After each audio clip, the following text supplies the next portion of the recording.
You work 9 a.m. to 9 p.m. 6 days a week, and you were given a hard time because of that, and you backed off a little bit. Oh. As a person as busy as yourself, when do you do email?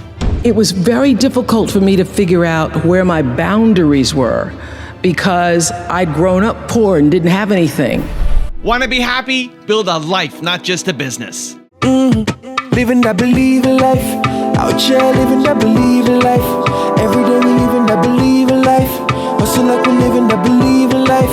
Living life, yeah, so we grinding it out. Every single day we be grinding it out. Hustle like we living that believing life, oh. That believing life, oh.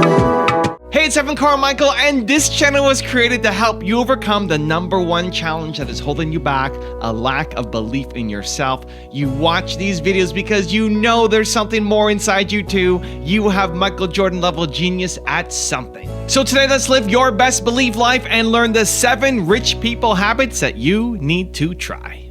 Enjoy. Okay, let's kick it off with habit number 1. Work really hard with Jack Ma. You talked about in support of the 996 work routine, and I've got to underscore to those who don't know it, particularly in China, you work 9 a.m. to 9 p.m. 6 days a week, and you were given a hard time because of that, and you backed off a little bit. Oh. 996 is the spirit that I encourage in Alibaba people. If you want to have a bright future, if you don't want to be give up by the society, if you want to be successful, you have to work hard. Of course, you can enjoy life. You know, I work only 2 hours a day. And can you enjoy life with a 996 regime? Yes, I do. I do. Do other people in Shenzhen and elsewhere? I think most of the people in this world, whether they're a great president, whether they're a good professor, or a good engineer, a good scientist, or good anchor, like you work much more than you do. When I have a shower, I think, I work. When I'm in the toilet, I think. When I'm running, I think. We never stop working. Because today, why Alibaba need to 996? Because we, on our side, we have more than 60 million business rely on us. If we don't work hard, they lose their hope. So we have to work hard. But if you don't like your job, if you don't like the work you do, working 2 hours a day, you feel very bad. If you love your jobs, people like me, if I love the job I'm doing, I love the things I'm doing, 10 hours a day, 15 hours a day, it's nothing. Habit number 2, manage your schedule well with Bill Gates. As a person as busy as yourself, when do you do email? You know, I do some on the phone. I do a lot. I'm a very PC-centric person. Okay. I sit at my desk with a nice big Surface screen. Nice. And, you know, I get in early to do email a lot at night. Particularly if I get a long email, I'll mark it as unread. And then that night I'm going through the last few days looking at what I marked as unread and said, okay, that's got an enclosure. Right. Let's really go through that, give a thoughtful response to it. I do know if I overschedule myself, the symptom of that is I'm starting to fall behind on email. I'm not super responsive, and that, you know, that can be, you know, a bad thing. You know, today I got mail about, you know, this coronavirus outbreak and how, you know, should the foundation step up and do something? I'm glad I was there to give a really quick response. Yes, definitely. Some things are urgent, and but it's a gauge of am I managing my schedule well, that people feel like I'm quick to reply. Habit number 3, set boundaries with Oprah Winfrey. When I first started making money, and it was, you know, my salary or my earnings were published all over the place. I mean, the first year I was like, really? Did I make that much money? Oh my God. It was very difficult for me to figure out where my boundaries were because I'd grown up poor and didn't have anything. So it's easy when you don't have anything and people ask you for money and they say, I need $500. You say, I don't have it because I'm just trying to get my rent paid. It's harder when you're multi-million-dollar salary is now in the paper, and you get a lot of friends and cousins you didn't have before. So how do you set boundaries for yourself? I was having trouble setting boundaries for myself for even strangers. People would just show up at my door in Chicago and say, Oprah, I left my husband, please help me. And I would, because she knows I have it. So don't try that now, though, okay? Don't try that now. I figured it out. So what I learned is that, the reason why people keep showing up is because my intention is to make them think that I'm such a nice person that you can ask me for anything, you can get me to do anything, I'm gonna say yes, I'm gonna say yes. So when Stevie called me this time, I thought I'd try out my first no on Stevie. Let's start big. He wanted me to donate some money to a charity, and I didn't want to donate to the charity because I have my own charities, and I care about a lot of people, but the problem is when you have money, everybody thinks you just want to give to everything. So every letter I ever get starts with, we know you love the children. Yes, I do love the children, but somebody else is going to have to help the children. So I said to Stevie, no. And as a person who has that disease to please, I was waiting for him then to say, I will never speak to you again. I will never call you. I will never sing a song for you. And he didn't. He just said, okay. Okay? Okay, it's okay? He said, okay, check you later. And what I learned from that is, many times you will have angst and worry about things and put yourself in a state, like someone said this morning because their phone went off, they were mortified over a phone, I said, really? You will put yourself in a state when the other person really isn't even thinking about you.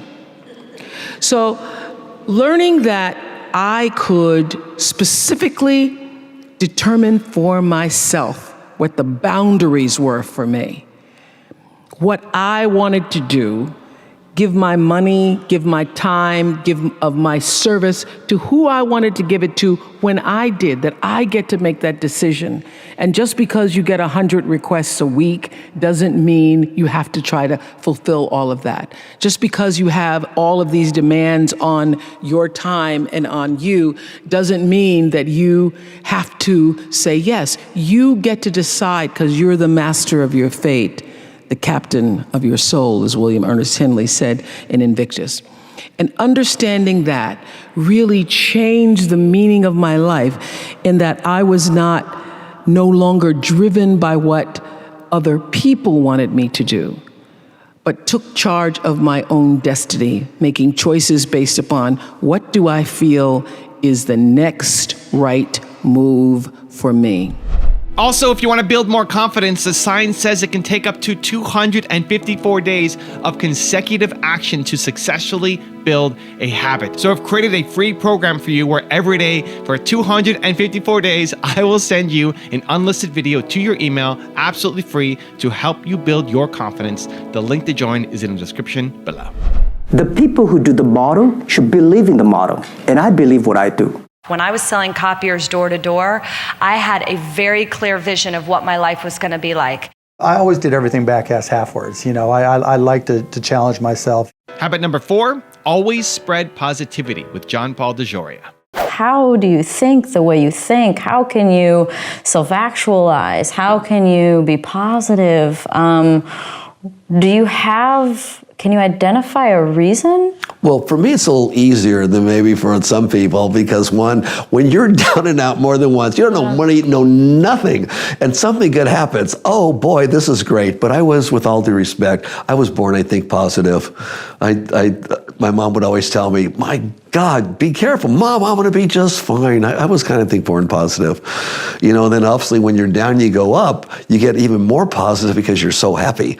And then when you have an abundance of something and you get to share it with people and you see a good end result, it's happy. If you do something for somebody else and ask absolutely nothing in return, it's the greatest high you'll ever get. Now, I went through the 60s, okay? It's the greatest high you'll ever get when you help somebody. And you ask nothing in return. Yes, absolutely nothing in return. It's higher than smoking anything. Is that how you would describe a good giver? Yeah, when you give to somebody or something or some environment, whether it's the environment for the planet or for people, and you ask nothing in return, you do it because it's the thing to do. Mm-hmm. Oh, do you get a good high? Everyone likes to be acknowledged, but do it sometime and don't tell anybody you did it. Like, there'll be times, Austin especially, I'll go downtown, and when I'm in LA, I'll do it because I was homeless here once, and I'll hand out $100 bills. I'll just go by to this free, and I'll just keep on walking. And one lady I gave a stack to, it was a $10,000 stack. She was just the kindest, sweetest lady, and I talked to her a little bit. She told me a little about her life, and I said, can I give you a couple of dollars? Oh, no. I found out a way to make it okay because I don't like to ask for anything. They said, okay, so I just held her hand, and I said, can I put a note in your pocket? She goes, sure. So I just put a note in her pocket without realizing. Just pulled 10,000 out, put it in her pocket. There, was folded with a rubber band. Wow. And I said, you are so blessed. Why don't you wait a few minutes before I read my note? Say a little prayer, then read the note, okay? And I disappeared. Habit number 5, be a student with Mark Cuban. Now I'm going through and teaching myself neural networks and, doing the same thing with machine learning and GANs and this and that, because AI is going to have more of an impact than the internet did. AI plus new types of chipsets plus 5G is going to change things far more than we've ever seen anything change. And understanding where and how to apply it is going to be critical, but just as important, knowing how to segregate and separate the bullshit, right, is as important, because every email y'all are about to send me is going to say, I have this AI solution and we're using algorithms. Yeah, of course you are, right? And then what? What really makes you different? What really sets you apart? But if I didn't do that work, if I didn't sit down and do the AWS machine learning tutorials, if I didn't go on YouTube and take, the NYU Introduction to Neural Networks or whatever, I'm not going to know it, I'm not going to be able to apply it, and I'm not going to be able to be first. And that's fun. That's fun. Knowing I get to kick the ass of some 22-year-old NYU graduate, that's awesome. Habit number 6, find your allies with Jeff Bezos. I find if I'm stressed about something, it's usually because I'm not doing anything about it. And so if I'm stressed about something, I'm trying to figure out, why am I stressed? I'm listening to my body as a signal that something is awry. And then I find that the stress goes away the second I take the first step of identify the source of the stress. Why am I stressed about this? What's going on? And then, talk to somebody about it. Find allies. I would say that if you can find friends who are interested in similar things or want to help you solve a problem, problem solving is inspiring for me all by itself. As long as I have allies, there's nothing more fun than getting in a room with a group of inventors and saying, look, here's the problem. Let's invent a solution to it. And as soon as you start doing that, I find that it turns from something that might create stress into something that creates fun. And habit number 7, the last one before a very special bonus clip, is start delegating with Sarah Blakely. What's the best advice that you've received? Someone told me that what you delegate is 80% as good as you would have done it yourself. Let it go. Oh, wow. I took inventory of what am I good at, what am I not good at, what do I, enjoy and don't enjoy, and they're usually the same thing. Ironically, I was very clear in the first year I was not good at shipping and handling, and I wasn't good at, so many different things about managing the inventory, but I loved inventing the next idea. I loved the brand. I loved the way that I was communicating with consumers. So being able to free yourself up to do what you do best and let the people who do the other aspects do it.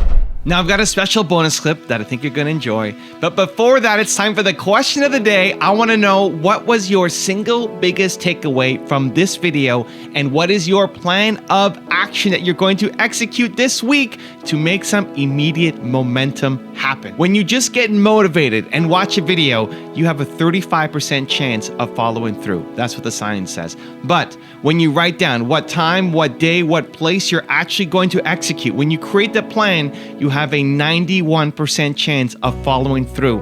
And I want that for you. And when you commit to people publicly, you increase your chances even more of actually doing it. So I want to know what your single biggest takeaway from this video was, and your specific plan of action to actually get the result you're after. Let me know. Put it down in the comments below, because I want to celebrate you. Companies are learning organisms, and you can make decisions that either make it so that you learn faster or you learn slower.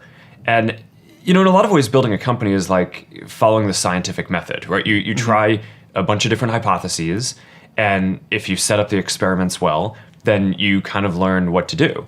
And I think that's an important philosophy. So there are all these different decisions that we make inside the company, everything down to really empowering individual engineers. We invest in this huge testing framework, right? At any given point in time, there's not just one version of Facebook running in the world, right? There's probably tens of thousands of versions running, because engineers here have the power to try out an idea and ship it to maybe 10,000 people or 100,000 people, and then they get a readout on how that version of what they did, whether it was a change to show better content in newsfeed or UI change or some new feature, they get a readout on how that version performed compared to the baseline version of Facebook that we have on everything that we care about, how connected people are, how much people are sharing and how much they say that they're finding meaningful content, business metrics like how much revenue we make and engagement of the overall community.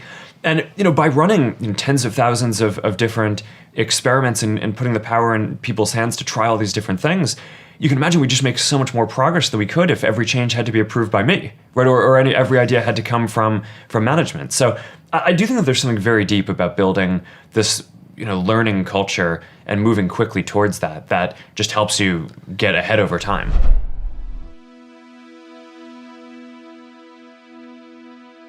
If you want to change your life in the next 30 days for free, check out my training right here below. Or if you want to know the 6 things the rich do that the poor don't, check out the video right there next to me. I think you'll enjoy them. Continue to believe, and I'll see you there.